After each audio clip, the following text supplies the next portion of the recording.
Celebrating 30 years of phenomenal trend forecasting, 5 times a week, Monday through Friday. Here's Gerald Celente with today's trends in the news. Hi, this is Gerald Celente. It's Tuesday, June 30th, 2015, and here are some of today's trends in the news. What a difference a day makes. That's right. You remember yesterday, markets opened up over there in Asia, way down in Europe, way down in the United States. But today it's a different story. Day began over there in China. That's right. And boy, that cat is high, that Shanghai. Stock surged on Tuesday amid volatility, with the benchmark Shanghai index posting the biggest gain since 2009. Goes on to say, this is from the People's Daily, the country's largest 4 exchange-traded funds that track blue chips reported a total net inflow of about 10 billion yuan on Monday, reported China Fund News, a financial newspaper owned by the People's Daily, raising possibility the purchase made by Central Weijing Investment Limited, the shareholding entity behind the country's major state-owned financial enterprise. The net inflow at such scales was rare, which showed, quote, mysterious capital had moved to buy up at the perceived market low, said the newspaper. The game is rigged, right here. Yeah, the government's popping it up, just like they do everywhere, only a different name. We call it... Warning, bullshit alert. They call it OP. Because the markets also went up on the good news that not far away, South Korea factory output slump adds to growth worries. South Korea's industrial output declined sharply in May, citing cold weather. That was it. Cold weather front ripped through. No, that wasn't it. What was it? Weak global demand. Industrial output in Asia's 4th largest economy fell a seasonally adjusted 1.3% in May from April, the 3rd monthly decline, and almost double the median 0.7% predicted in a Reuters survey of economists. Tuesday's data followed a downwardly revised 1.3% fall in April output. The rapid loss of momentum prompted the central bank to cut interest rates for the 2nd time this year. And the government is to deliver extra fiscal stimulus worth over $13 billion via a supplementary budget. So there you go, it's the same thing. More cheap dough.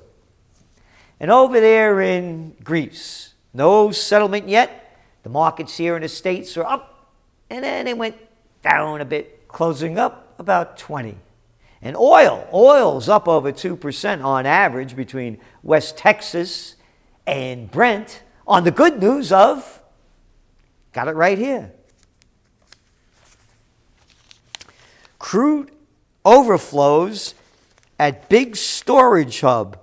The amount of crude stored at the world's largest oil trading hub has hit a 2-year high, according to data released Monday, in another sign that the world has an oversupply of petroleum that won't end soon. So that was a good reason for oil prices to go up 2%, because we know what it all is.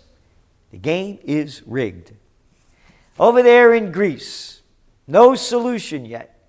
And of course, they called a bank holiday. We're going to have a holiday. Yeah, we're going to rob your pay and pension too. We're going to give it to you. It's a holiday. They make these words up, man. You can't get your money in the bank. We're calling it a holiday. Ah, yes, Mr. Orwell. I know you didn't invent it, but it would have been a good one for you. So now you see these lines of people trying to get money out of the bank. What's going through their head? Didn't they see this coming? Why would they have money in the bank? But they did. The fire in the North Tower is under control. Go back to your desk. Remember they said that one during 9/11. That's right. Not making it up. People can't think for themselves. And that's why we're in the predicament that we're in.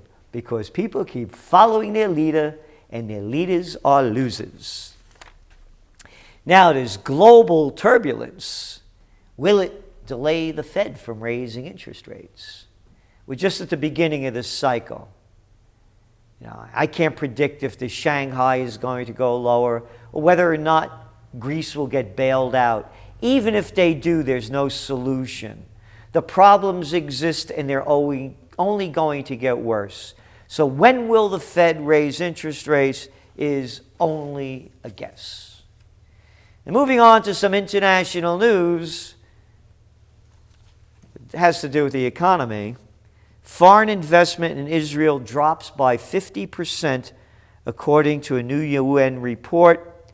And this is a result, a lot of the effects of last summer's attack on Gaza that destroyed some 80,000 homes and killed over 2,000 Palestinians.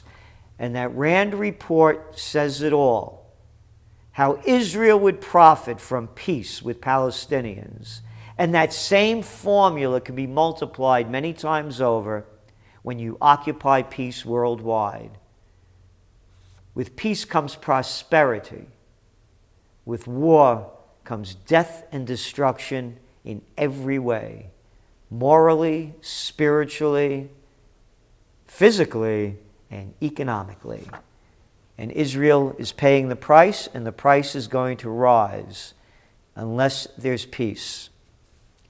Over here in the States, some great news. The justices, the chief justices, another group of low-life politicians that put themselves up on a throne and dress like, they came from the royal days. Yeah. All they needed them wigs on, man, and they'd play the role perfectly. Justices reject pollution rules. The Supreme Court on Monday dealt a setback to the environmental agenda of Obama administration by rejecting the first ever rules requiring power plants to cut mercury emissions and other toxic air pollutants. The court, in a 5-4 majority opinion by Justice Antonin Scalia, why does he have to be Italian? Said the Environmental Protection Agency must reconsider the mercury rules. You know why? Because it didn't take into account industry costs before deciding to adopt them.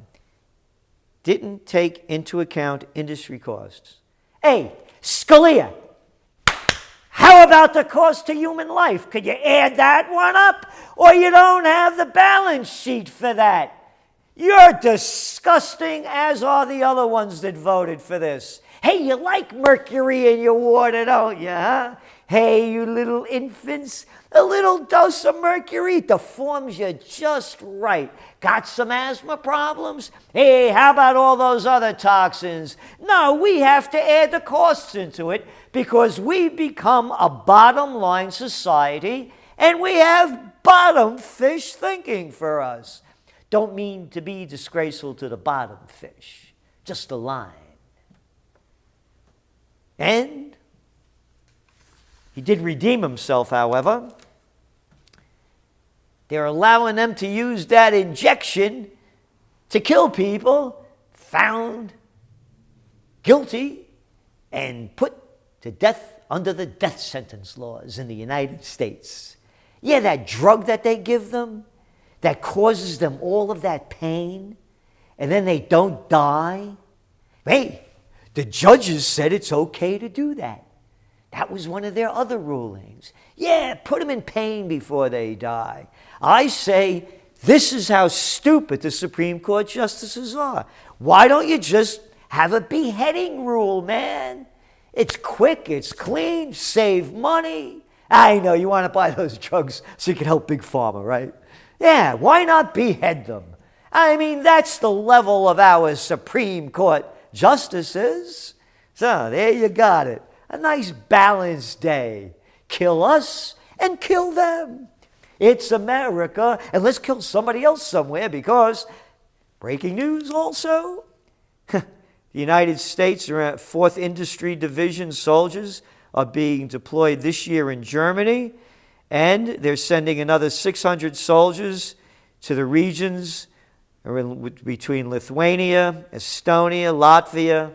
They're bringing troops in all over the area over there, right on the Russian borders. Now, that shouldn't provoke the Russians, should it? No.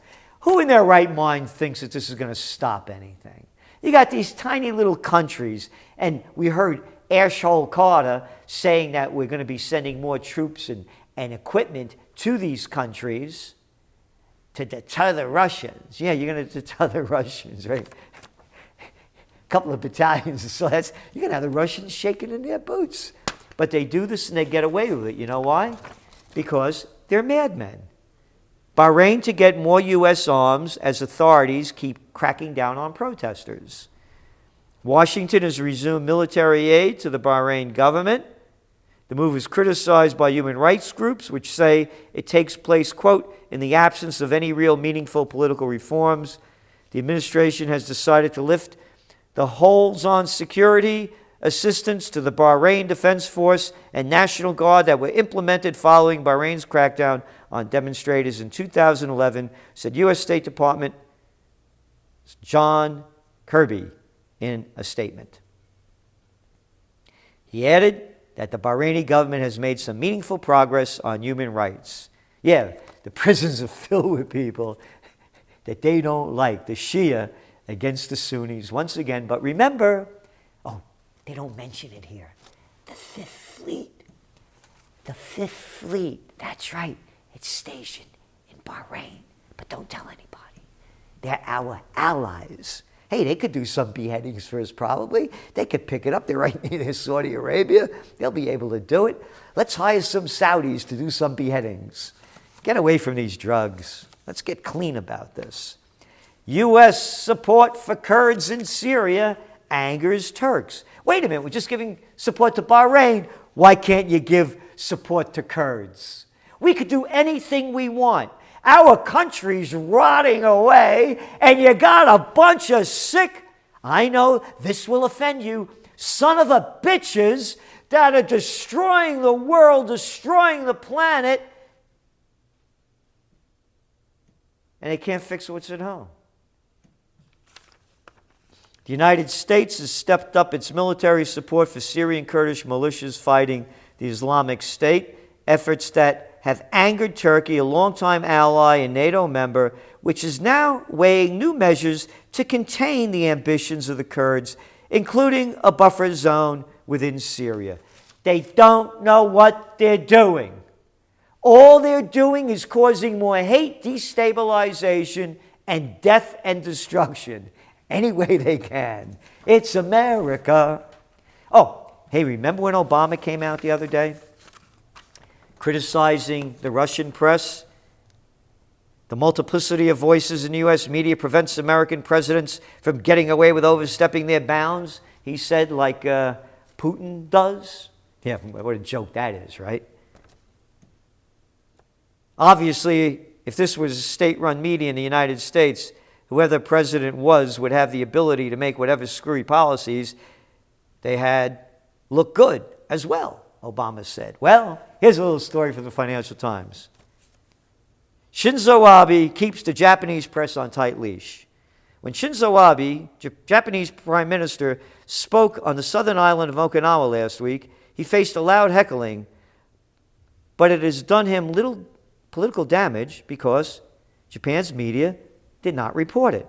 Such heckling is highly unusual in Japan, so the decision to ignore it by many news outlets, including national broadcaster NHK and the top circulation Yomiuri newspaper, shows how successfully Mr. Abe has cowed or co-opted the Japanese press. Yeah, but you don't hear any criticism. Why not?